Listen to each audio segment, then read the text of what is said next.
મારું નામ પારસ બેડે છે. હું રાજકોટ કામદારનો પ્રમુખ છું અને છેલ્લા 20 વર્ષથી હું ભારતીય જનતા પાર્ટીનો કાર્યકર્તા છું.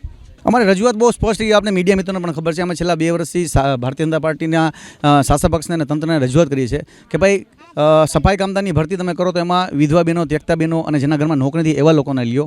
આ લોકોએ ઉપરથી સરકારમાંથી એવું કહી દીધું છે કે ભાઈ તમે નિયમ મુજબ, ધારાધોરણ મુજબ ભરતી કરો, છતાં લોકો પોતાના નિયમ, માતા પિતાના દાદાજીનો નિયમ નાખી અને હજારો અનુસૂચિત સમાજને સાથે અન્યાય કરી રહ્યા છે. અગાઉ જ્યારે અમે રજૂઆત કરવામાં આવી ત્યારે અમને કીધું કે ભાઈ આ જે શાસક કમિશનર સાહેબે એવું કીધું કે ભાઈ આ નિયમ છે, ગેરકાયદેસર નિયમ છે, આ નિયમ ન ચાલે. છતાં પણ આ લોકો નિયમ શું કામ ચલાવી રહ્યા છે? અંદરનું શું એટલું બધું સેટિંગ છે મોટું કે ભાઈ જમીનભાઈ ઠાકર છે આજે કાર્યકર્તાની ધરપકડ કરી રહ્યા છે. અમને બહુ મોટા આજે ભારતીય જનતા પાર્ટી માટેનો એક બહુ કાળો દિવસ છે આજે. આપ પણ કોઈ પક્ષને માનતા હશો, આપ પણ કોઈ પક્ષને મત આપતા હશો, તમે એ વિચારી શકો તો એક પક્ષ છે એ કાર્યકર્તાની અટકાયત કરે, એનાથી ખરાબમાં ખરાબ વાત શું કહેવાય?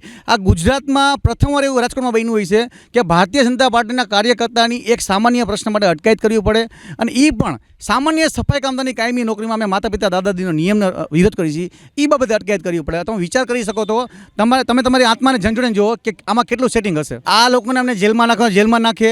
આવનારા દિવસોમાં જેલ ભરો આંદોલન અમે કરવાના છીએ. હવે જેવા તમારી જેલ મોટી કરી લેજો, કારણ કે હવે અમે આના પછીના કાર્યક્રમમાં જેલ ભરો આંદોલન, અને જરૂર પડે અમારા પ્રાણ પ્રશ્ન માટે અમે અમારા જીવની આહુતિ આપવા માટે પણ તૈયાર છીએ.